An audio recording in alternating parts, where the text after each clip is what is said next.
Κάνε σταν. Κάνε σταν. Θα διώξουμε ένα παιδί που έχει κολλήσει από το PC. Κάνε σταν ρε πούστη. Σταν. Γαμό λαγκ. Γαμό. Δεν ξεκολλάς, Άσε με κι εσύ. Έχει λαγκ. Με αυτό το ραβδί θα φύγει. Το λομπού! 3. Πάει αυτός. Όμως θα ξαναεμφανιστεί.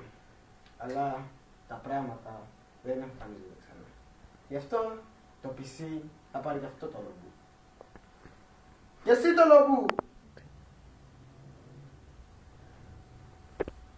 GG. Λοιπόν, σήμερα ο Mentalist Stars θα σας δείξει πώς να διώξετε ένα παιδί που έχει κολλήσει στο PC. Αυτό το ραβδί θα φύγει. Φύγε! Η αποστολή ξελέστε. Δεν κλείνουν τα φώτα ρε γα. Τι θα κάνω τώρα ρε, τι θα κάνω. Δεν τα φώτα. Θέλεις να σε βοηθήσω φίλε μου. Ναι. Λοιπόν. Κλείστε!